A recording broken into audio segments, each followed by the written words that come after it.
They carried barrels of hope around their necks. They crossed blizzards, climbed cliffs, saved lives with the strength of a titan and the compassion of an angel. And in return, they were forgotten. Worse, turned into walking stereotypes, reduced to lazy memes and internet jokes about drool and slowness. The Saint Bernard was once a hero. Today, many barely remember that. Have you ever felt used? Like when you give everything you have, push beyond your body's limits, exceed expectations, and still get judged by your appearance? Well, the Saint Bernard gets it. Bred to save lives, this giant fell victim to a world that changes too fast and thinks too slowly. And now it pays a steep price for carrying its past on its back. It's a dog too big for apartments, too warm for tropical climates, and too strong to be ignored. The result? Criticism, abandonment, injustice. But what was done to it isn't just sad, it's infuriating. Because behind the drooling face and clumsy body lies a story buried in ice, courage, and human ingratitude. Get ready to meet the Saint Bernard like you've never been told before, because this isn't a cute story, it's a story of outrage, of how a symbol of salvation was pushed into oblivion, and how science, media, and human ignorance put it on trial. And you? Do you still think you know this dog? Before judging a St. Bernard, you should know the facts, not the lazy assumptions, or labels the internet spreads, real facts. Because if there's one thing this breed deserves, it's respect. And it all starts with understanding who this furry giant with a soul truly is. Size, giant. An adult male can exceed 31 inches in height at the withers and weigh over 200 pounds. A living mountain, yet still domesticated, gentle, trainable. But guess what people do? They buy a puppy and then freak out about its size. As if it's a surprise, as if they adopted a poodle and it grew too much. Is it the dog's fault or human ignorance? Temperament, calm, kind, loyal. A dog that learns quickly, protects its family, and accepts children with the patience of a monk. And yet they call it slow. Sure, it doesn't bark like an alarm, doesn't jump like a border collie, doesn't please those who want. A clown. It's discreet, profound, a silent guardian, and for that it's judged as ideal climate, mountainous and cold. Know what that means? Bringing it to tropical countries without shade, fresh water and care is condemning it to suffer. Then it pants, seems lazy, lies on the cold floor, and they say it's problematic. Lifespan, 8 to 10 years. Not much, considering how much they give, and yet they're often victims of bad choices, irresponsible breeders and passing fads, special ability, powerful sense of smell, cold resistance, and a rescue instinct. It was shaped to save lives, literally, and today many treat it as a backyard nuisance. This is the anatomy of injustice. It's not just about size or fur. It's about what was done to it after it stopped being useful. Now that you know the basics, are you ready to discover where this furry legend, forgotten by the world, came from? The St. Bernard story doesn't start with luxury, pet stores, or social media. It starts with snow, death, and redemption. In the treacherous heart of the Swiss Alps, between the borders of Italy and Switzerland, there was a deadly path, the Great St. Bernard Pass. A crossing that during winter swallowed travelers like a ravenous abyss. Storms, avalanches, cutting, cold, a place where men didn't return. It was there in the 11th century that Augustinian monks built a refuge, the Great St. Bernard Hospice. But offering shelter wasn't enough. They needed to find the lost, the buried, the forgotten, and for that, the monks needed more than faith. They needed strength, a keen nose, courage. Thus was born the dog the world would call the Saint Bernard. But hold on, it didn't appear overnight.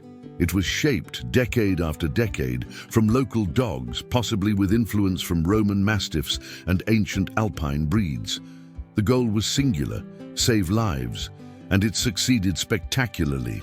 They say over 2,000 people were rescued thanks to the nose and courage of these dogs. It didn't bark, it dug. It stayed by the body, warming the injured until the monks arrived. And here's where the outrage begins to simmer. This dog was once called the Angel of the Mountains, a symbol of hope. Its name was whispered with gratitude by travelers saved by a snout and 4 paws. But what did they do with it afterward? They reduced its image to a meme with a barrel around its neck. Fun fact, that barrel never existed in real rescues. They turned a hero into a joke, commercialized its nobility, bred it irresponsibly, ignoring its size, its origin, its purpose. Today, many don't even know the St. Bernard is Swiss. They think it's too big for an apartment or too lazy for a guard dog.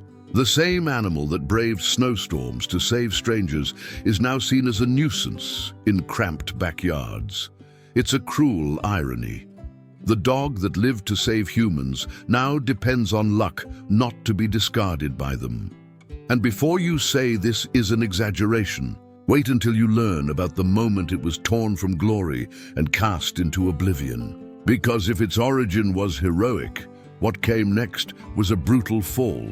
After centuries as an unsung savior in the mountains, the St. Bernard finally got the spotlight, but not for the right reasons. In the 19th century, artists began depicting it in dramatic paintings, always with snow, mountains, and that infamous barrel around its neck.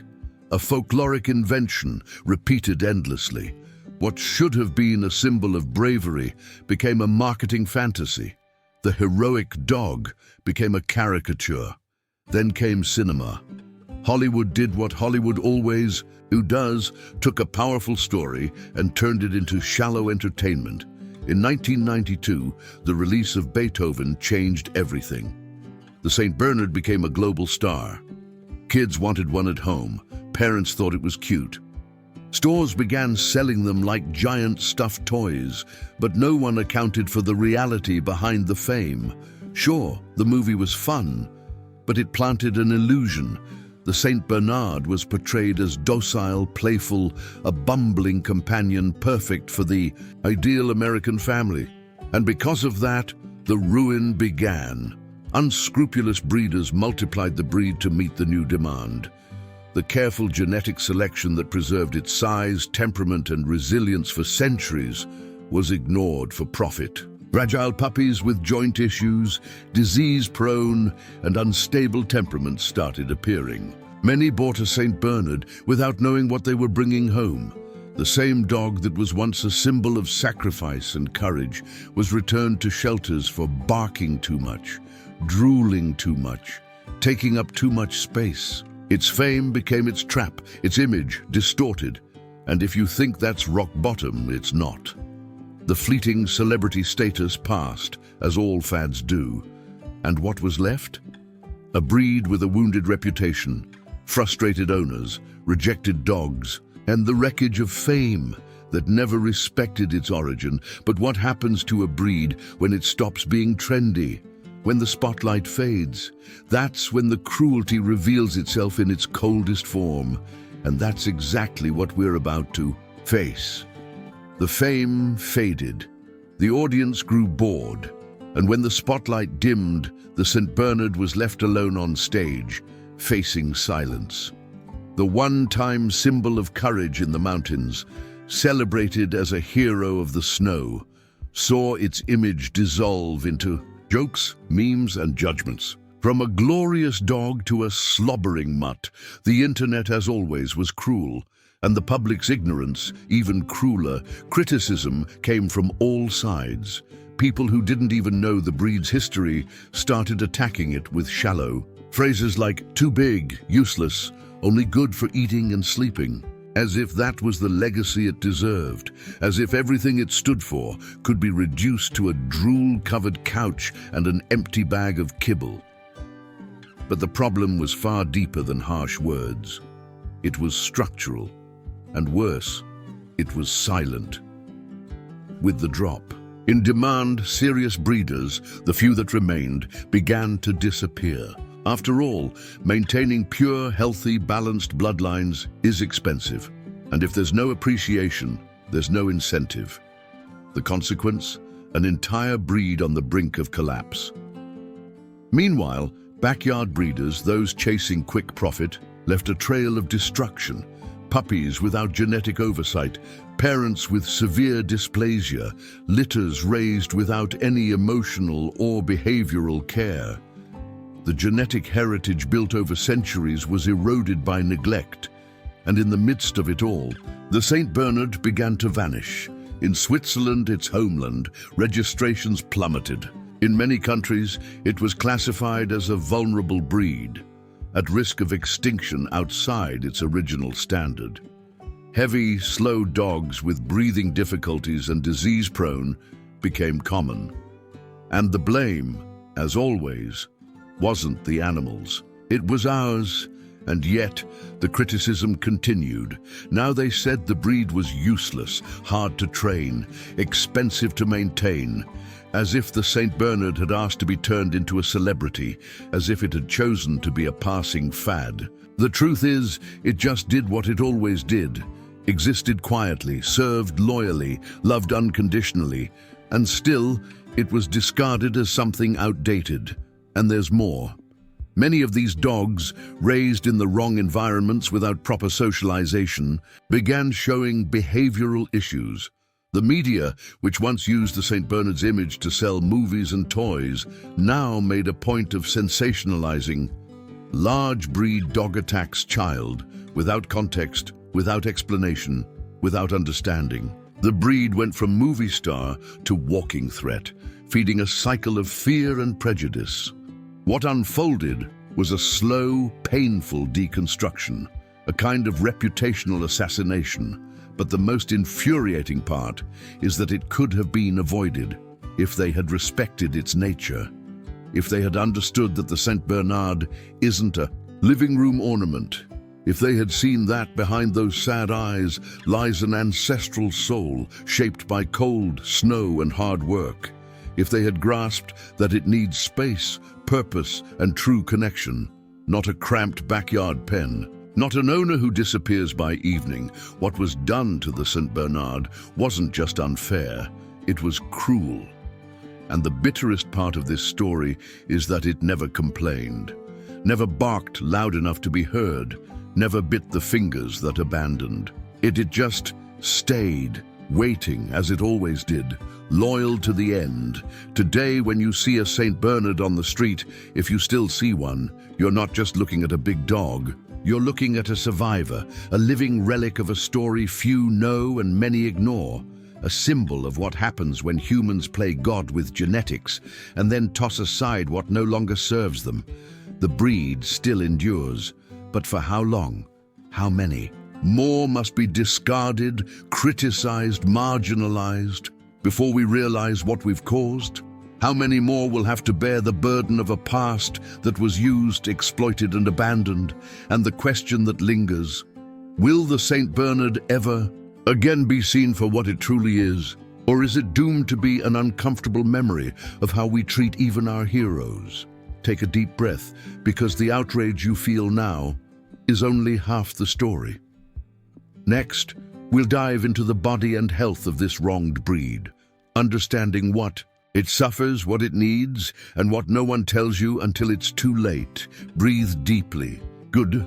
Now it's time to face the other side of abandonment, the St. Bernard's health, because after all it's been through, from fame to oblivion, from glory to criticism, there are still people who dare say it's just a sickly dog, as if it's its fault, as if it chose to be born with a body that demands care, attention, and respect. But let's be clear, most of the St. Bernard's diseases didn't come from nowhere. They were planted, cultivated, fueled by decades of poor breeding, excess weight, lack of genetic selection, and above all, unprepared owners who thought money was enough to buy a puppy.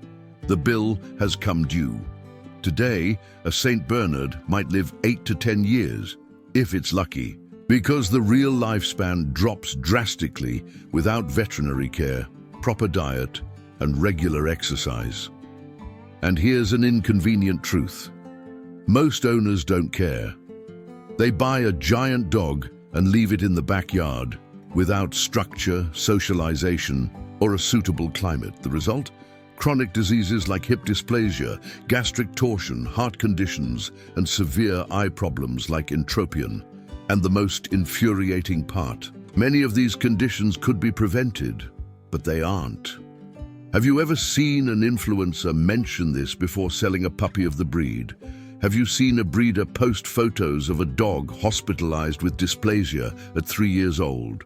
Of course not, because showing the reality doesn't get likes. What sells is the adorable puppy tripping over its oversized paws, but no one mentions the cost of keeping it healthy. No one talks about the unbearable heat it suffers in tropical regions. No one warns that this dog, bred for snowy work, will fall apart physically and emotionally if locked in a hothouse with tiles and loneliness. The St. Bernard needs more than love. It needs structure. It needs constant vigilance, frequent checkups, a balanced diet, low-impact exercise, and above all, an owner who understands the weight, literal and figurative, of their choices. Ignoring this isn't just irresponsibility, it's cruelty. And if you still think we're exaggerating, wait until you hear what science has to say about the mysteries still surrounding this breed. Because even with all this, there are still unanswered questions. And maybe, just maybe, a glimmer of hope, hidden in the data and genes.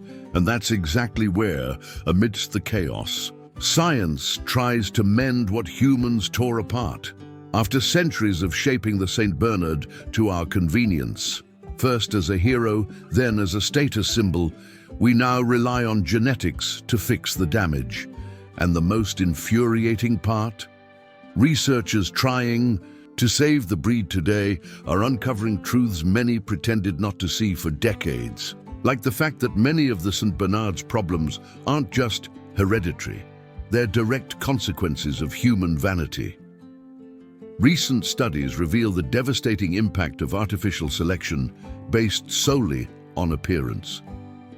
The pursuit of a shorter snout, for example, may have compromised the breathing of entire generations.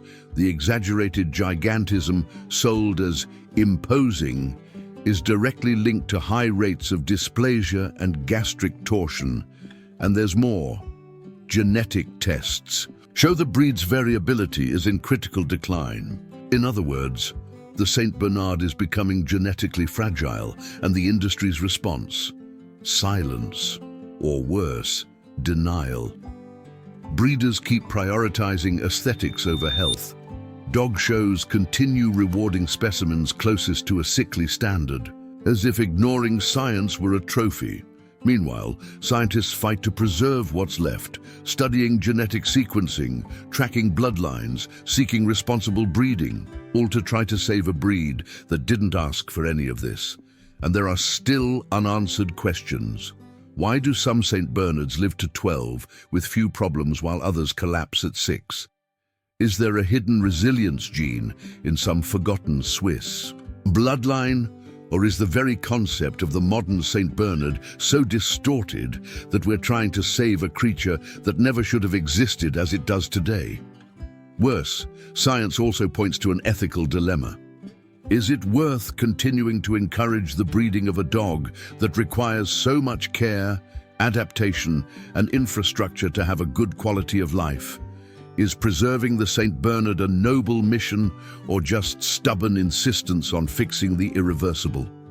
These are tough questions, but inevitable. And amidst these uncertainties, one thing is certain.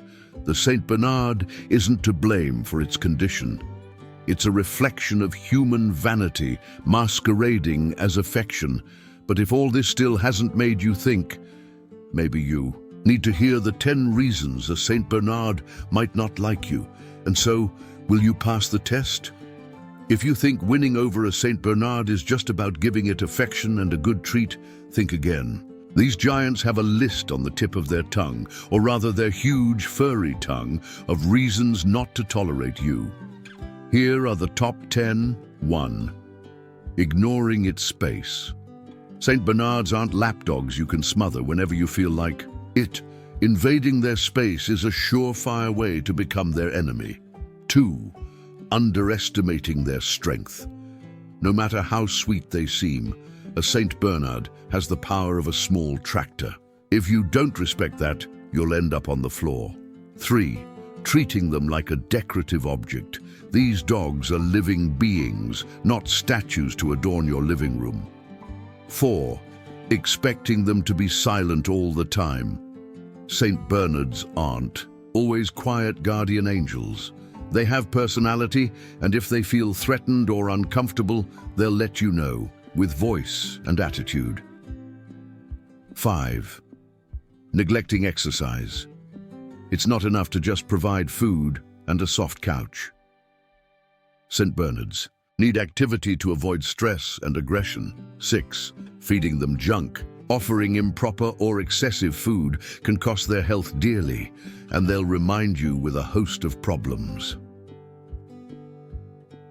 7. Ignoring signs of pain or discomfort.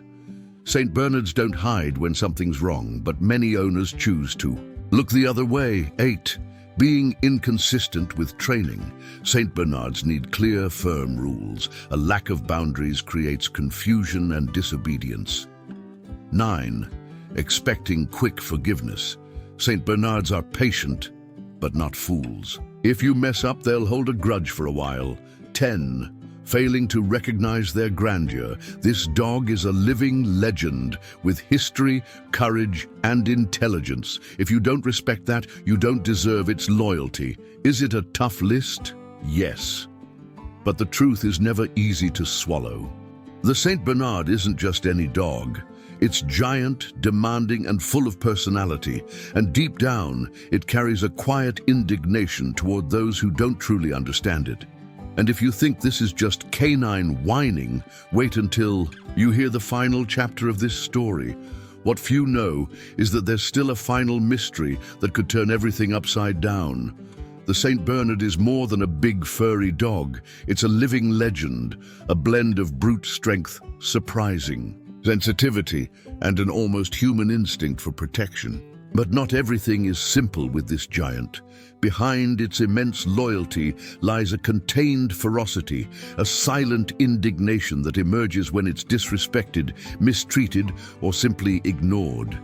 You've heard stories of St. Bernards that with a single gesture commanded respect or even saved lives.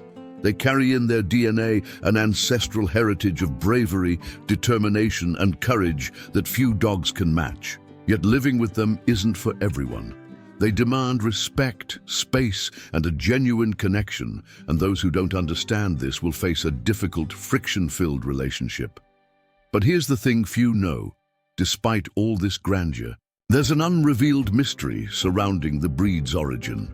Researchers and enthusiasts remain intrigued by ancient tales of St. Bernards mysteriously disappearing in the Swiss mountains. What happened to them? Some say something dark and unknown hunted them, while others believe a secret bloodline still survives, guarding a secret that could change everything we know about these dogs.